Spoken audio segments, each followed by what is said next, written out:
Hello everyone, आज हम discuss करेंगे ट्रांसफॉर्मर के जो बेसिक पार्ट्स होते हैं। तो transformer has basically two parts. हमने देखा था ट्रांसफॉर्मर में बेसिकली दो पार्ट्स होते हैं। एक होता है मैग्नेटिक कोर जो सॉफ्ट आयरन का बना होता है, इसलिए हम इसको कहते हैं सॉफ्ट आयरन कोर। ठीक है, क्योंकि जो मैग्नेटिक मटेरियल होता है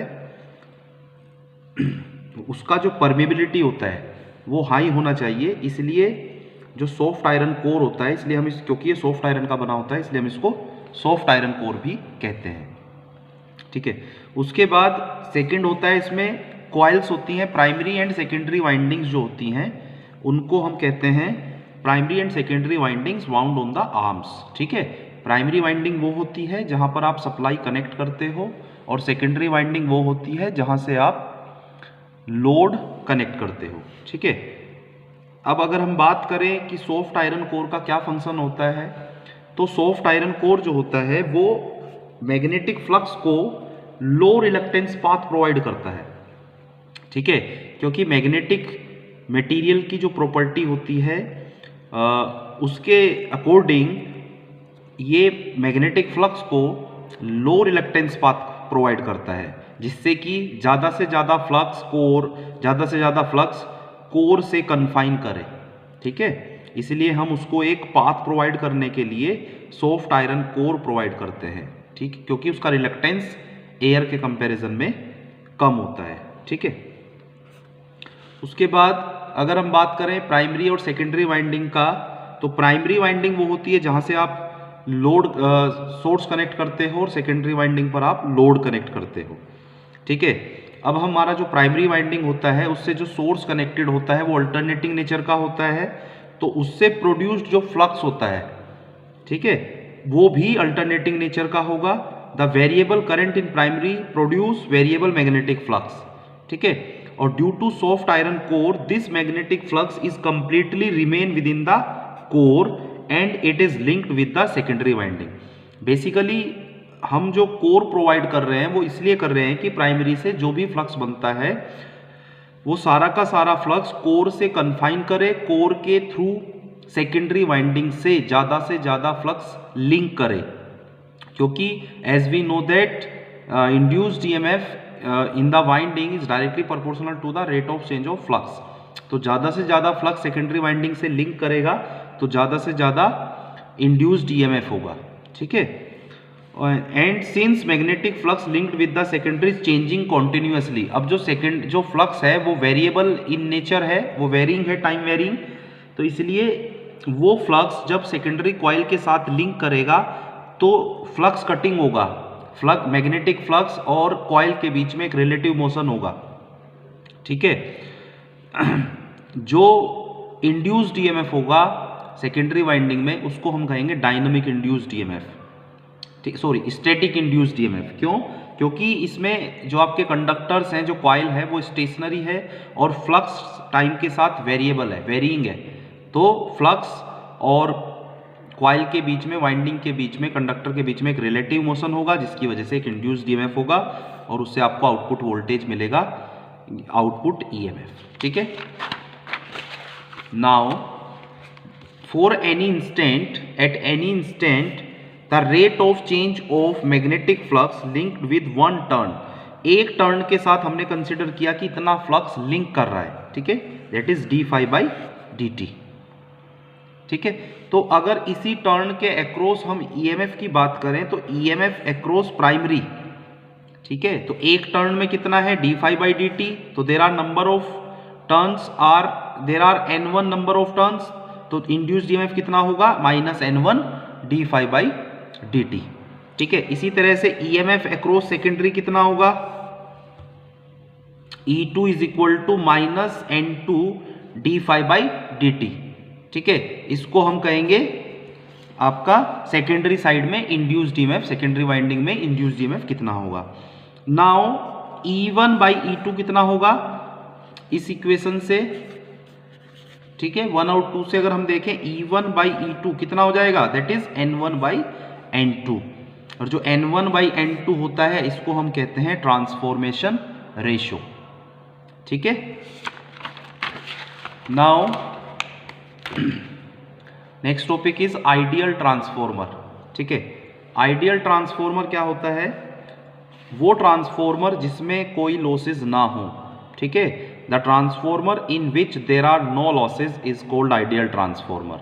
ठीक है, उसमें जो भी लॉसेज हैं वो जीरो हैं और जितना आउटपुट आप उसको दे रहे हो अकॉर्डिंगली 100% आउटपुट, आप 100% एफिशिएंसी के साथ आपका आउटपुट मिल रहा है क्योंकि लॉसेज नहीं है। ठीक है, तो the transformer in which there are no losses is called ideal transformer. ठीक है, अगर हम बात करते हैं कि कैरेक्टरिस्टिक्स क्या क्या होंगी आइडियल ट्रांसफॉर्मर की, तो सबसे पहले फर्स्ट अगर हम बात करते हैं, जो आइडियल ट्रांसफॉर्मर होता है उसकी वाइंडिंग रेजिस्टेंसेस जो होते हैं वो जीरो होना चाहिए या नेग्लिजिबल होना चाहिए।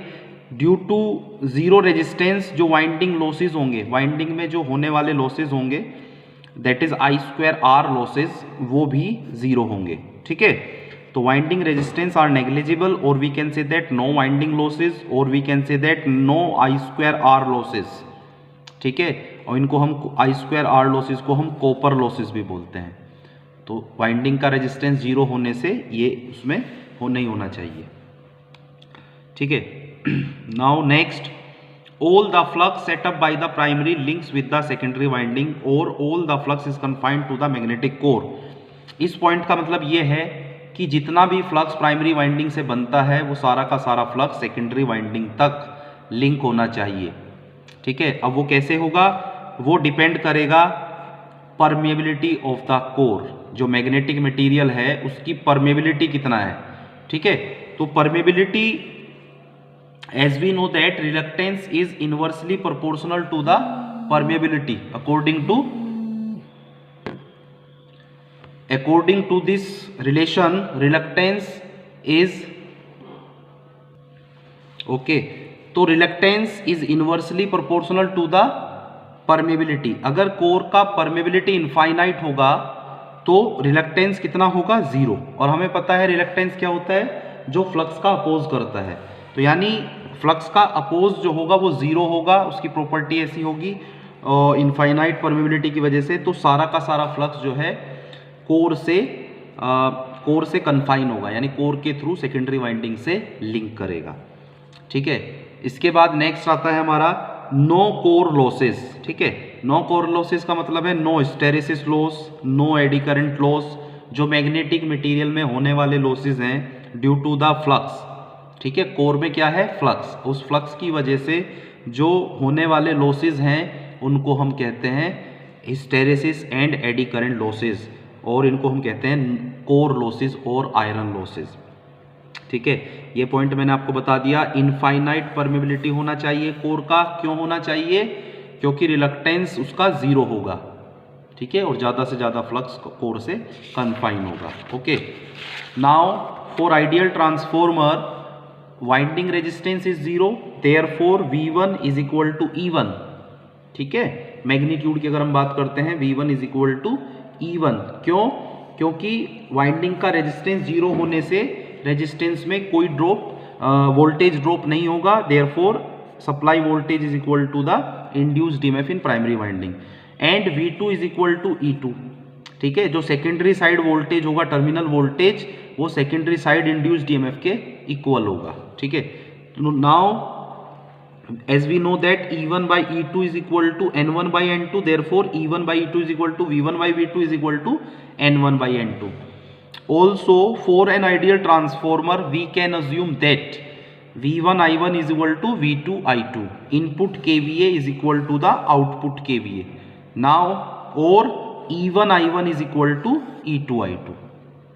ठीक है, therefore we can say that E1 by E2 is equal to V1 by V2 is equal to I2 upon I1 is equal to N1 upon N2, और इसको हम कहते हैं ट्रांसफॉर्मेशन रेशो। ठीक है, from this relation N1 I1, तो N1 I1 is equal to N2 I2, और इसको हम कहते हैं primary MMF is equal to secondary MMF। ठीक है, तो ये जो हमारा रिलेशन होता है ये आइडियल ट्रांसफॉर्मर के लिए होता है। E1 by E2 is equal to V1 by V2 is equal to I2 upon I1 is equal to N1 upon N2। तो इसलिए हमें इस रिलेशन को ध्यान में रखना है for ideal transformer. Okay, thank you.